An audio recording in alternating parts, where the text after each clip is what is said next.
이 개념이 궁금했다. 제51회 종말. 하나님께서 말씀하시는 종말은 무엇의 종말일까? 기독교를 믿는 대부분 사람이 종말이라는 용어에 민감한 반응을 보이고 종말이라는 용어를 두려워하는 이유는 종말을 인류의 종말, 시간의 종말, 지구의 종말로 생각하고 있기 때문입니다. 그 종말의 때에 하나님께서 하나님을 잘 믿은 충성스러운 사람들만 골라서 하늘나라로 옮기는 것으로 생각하고 있기 때문입니다. 인류에게 종말이 찾아오고 시간에게 종말이 찾아오고 지구에게 종말이 찾아오는 것도 무섭고 두려운 일인데 그 종말의 때에 하나님을 잘 믿은 충성스러운 사람들만 살아남아서 하늘로 들려 올라간다고 하니 내가 과연 들려 올라가는 사람 중에 포함될 수 있을까 하는 생각 때문에 종말을 두려워하고 종말이라는 용어에 대해 민감하게 반응하는 것입니다. 그러나 하나님께서 말씀하시는 종말, 성경이 말하는 종말, 기독교가 말하는 종말은 결코 인류의 종말도 아니고 시간의 종말도 아니고 지구의 종말도 아닙니다. 만약 그런 종말이라면 하나님은 결코 전능한 하나님이 되실 수 없습니다. 그런 종말이라면 하나님은 자기 모순에 빠진 하나님, 자기를 부정하는 하나님이 되실 수밖에 없습니다. 그렇다면 하나님께서 말씀하시는 종말, 성경이 말하는 종말, 기독교가 말하는 종말은 과연 무엇의 종말이고 어떤 의미의 종말일까요? 성경에 보면 세상 끝이라는 표현도 많이 나오고 마지막 날이라는 표현도 많이 나오는데 그 표현들의 의미는 과연 무슨 의미일까요?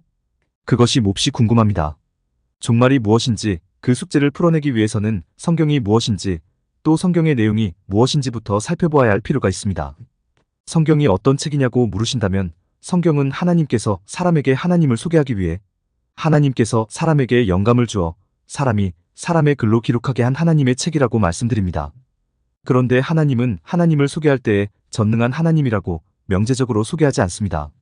사랑의 하나님이라고 명제적으로 소개하지 않습니다. 은혜의 하나님이라고 명제적으로 소개하지 않습니다. 자비와 배려와 용서와 화해와 화평의 하나님이라고 명제적으로 소개하지 않습니다. 성경은 이렇게 명제적으로 하나님을 소개하지 않고 사람을 위해 일하시는 모습으로 하나님을 소개합니다. 일하시는 모습을 통해 하나님이 전능한 하나님이라는 것과 일하시는 모습을 통해 하나님이 사랑과 은혜와 자비와 배려와 용서와 화해와 화평의 하나님이라는 것을 하나하나씩 증명해 가는 방식을 취하면서 하나님을 소개합니다. 그래서 성경의 가장 주된 내용은 사람들을 향한 하나님의 일하심에 관한 내용이라고 할 수 있습니다. 사람들을 위한 하나님의 수고, 사람들을 위한 하나님의 애씀, 사람들을 위한 하나님의 노력에 관한 내용이라고 할 수 있습니다. 그런데 하나님께서 사람을 위해 수고하시고 애쓰시고 노력하신다는 말을 바꾸어 말하면 사람에게는 어떤 문제가 있다는 것을 의미합니다.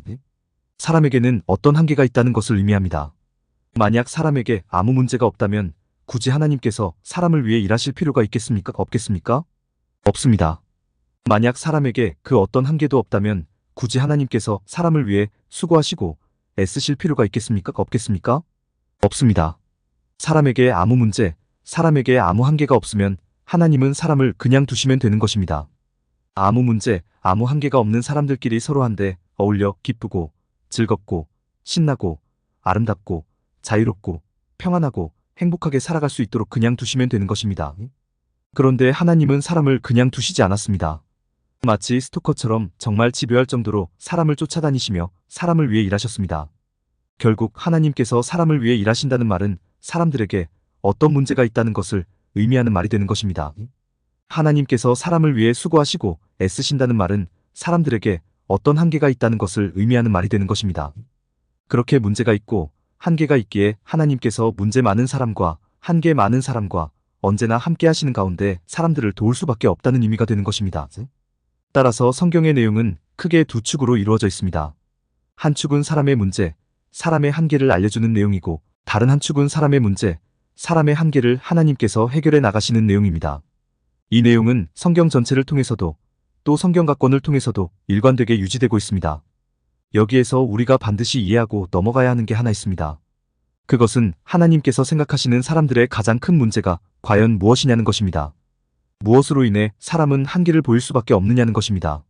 여쭈어 보겠습니다.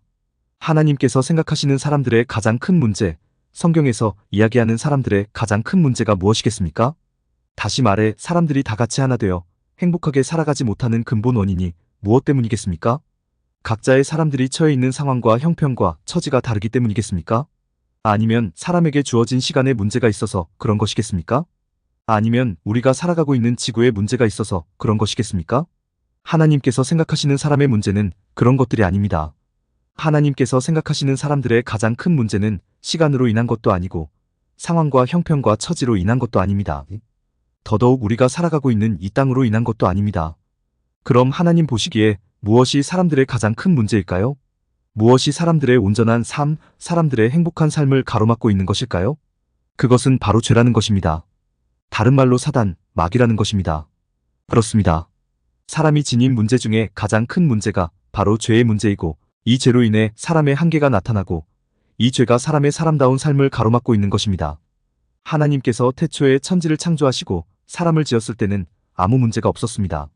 하나님은 원래부터 완전한 분이셨고 그 완전한 분으로 인해 지음을 받은 사람도 완전한 존재였습니다. 당연히 하나님과 사람과의 관계, 그리고 그 관계를 둘러싼 모든 주변 환경도 아무런 문제가 없는 완전 그 자체였습니다. 사람이 창조주이신 하나님을 기준 삼아, 창조주이신 하나님을 거울 삼아 그저 기쁘고 즐겁고 아름답고 행복하게 살아가기만 하면 되는 완전한 세상이었습니다. 그런데 창세기 3장에서 선악을 알게 하는 나무의 열매를 먹고 사람이 죄인이 되었습니다. 사람의 마음속에 죄가 들어왔습니다. 죄인이 된 사람은 하나님을 떠나 스스로 기준이 되어버렸고 오로지 자신의 유익과 이익과 행복만을 추구하는 존재가 되어버렸습니다. 당연히 자신 이외의 모든 존재는 다 적이 되어버립니다. 하나님도 적이 되고 나 이외의 모든 타인도 적이 되고 내 주변 환경도 모두 적이 되어버립니다. 오로지 믿을 것이라고는 자기 자신뿐입니다. 잘 되면 모든 것이 자기 탓이고 안 되면 모든 것이 하나님 탓, 남의 탓, 환경 탓이 되어버렸습니다. 다른 모든 것은 온전한데 오로지 사람만이, 창조의 최종 목적이었던 사람만이 변해버린 것입니다. 바로 죄로 인해서 죄가 사람의 마음속에 들어오면서 모든 불행이 시작된 것입니다. 이런 세상에서 사람이 온전히 살아갈 수 있을까요? 살아갈 수 없습니다. 세상에 시기와 질투, 분쟁과 다툼이 끊임없이 일어나고 살인이 멈추지를 않습니다. 이런 세상에서 사람끼리 연합해서 온전하게, 행복하게 살아간다는 것은 불가능합니다. 즉 사람의 불행은 하나님 탓도 아니요, 사람 탓도 아니요, 환경 탓도 아니요, 바로 죄 탓이라는 것입니다. 그렇습니다. 하나님이 생각하시는 사람의 가장 큰 문제, 성경에서 이야기하는 사람의 가장 큰 문제는 바로 죄입니다. 그래서 그 죄의 문제를 해결해 주시기 위해 2000년 전에 예수님께서 이 땅에 오셨던 것입니다. 사람 스스로는 도저히 죄의 문제를 해결할 수 없음을 하나님께서 아시고 하나님께서 육신을 입고 예수 그리스도로 이 땅에 오셔서 죽으시고 부활하심으로써 그 죄의 문제를 해결해 주신 것입니다. 그렇습니다. 이것이 바로 기독교의 핵심입니다. 하나님께서 예수 그리스도를 통해 죄를 물리쳐 주심으로써 사람이 죄로부터 해방되어 구원받은 존재, 즉 성도가 되었다는 것, 그래서 이제 행복하게 살아갈 수 있는 존재가 되었다는 것, 그것이 바로 기독교의 핵심 가치입니다. 그렇게 사람을 위해 죽으시고 부활하시고 승천하셔서 사람을 죄에서 구원하셨던 예수님께서 다시 또 오신다고 약속하셨습니다. 왜 다시 또 오시겠다고 약속하셨을까요? 시간을 끝장내기 위해서, 지구를 끝장내기 위해서 다시 또 오시겠다고 하셨을까요? 그렇지 않습니다. 사람이 워낙 패역하게 살아가니까 인류를 끝장내기 위해 다시 또 오시겠다고 하셨을까요? 그렇지 않습니다. 예수님께서 다시 오시겠다고 약속하신 이유는 바로 죄를 완전히 멸하기 위해서입니다. 죄에게 완전한 종말을 주시기 위해 다시 오시는 것입니다. 예수님께서 죽으면서까지 멸하려고 하셨던 죄라는 존재가 여전히 사람들을 사로잡고 있고 사람들의 삶을 불행하게 하고 있기에 그 죄를 완전히 멸하시기 위해 다시 또 오시는 것입니다. 즉 종말은 인류의 종말, 시간의 종말, 지구의 종말이 아니라 바로 죄의 종말이 되는 것입니다. 그렇습니다. 기독교에서 말하는 종말, 성경에서 말하는 종말은 바로 죄의 종말입니다. 그래서 성도는 종말을 두려워할 필요도 없고 예수님의 재림을 두려워할 필요도 없습니다. 예수님께서 지금 당장 오신다고 해도 겁먹을 이유가 전혀 없습니다. 오히려 환영해야 합니다. 또 아직 성도 아닌 사람들도 예수님의 재림과 종말을 무서워할 이유가 전혀 없습니다. 왜 그렇습니까? 재림하신 예수님께서 죄라는 존재를 멸하심으로써 그들도 죄에서 완전히 해방되어 하나님의 성도, 하나님의 자녀로 변화되는 것이기 때문입니다. 재림하신 예수님께서 죄라는 존재를 멸하심으로써 모든 사람이 더불어 하나 되어 살아갈 수 있는 행복한 세상을 만들어 주실 것이기 때문입니다. 혹시라도 의문을 제기하실 분들이 계실 수 있습니다. 종말에 대해 워낙 이상한 말들을 많이 들어왔기 때문에 저의 주장에 대해 의심을 거두실 수 없는 분들이 많이 계실 수 있고 증거를 대보라고 하실 분들이 많이 계실 수 있습니다. 과연 증거가 있냐고 따지실 분들이 많이 계실 수 있습니다. 당연히 증거가 있습니다. 그 증거가 바로 성경의 내용입니다. 최대한 빠른 시간 안에 종말이 죄의 종말이라는 성경의 증거를 가지고 찾아뵙겠습니다. 오늘 내용에 공감이 되었다면 구독과 좋아요, 알람 설정 부탁드립니다. 하나님의 말씀을 바르게 전하는데 큰 도움이 될 것입니다. 평등하고 공정하며 정의롭고 행복한 세상을 이루는데 큰 도움이 될 것입니다.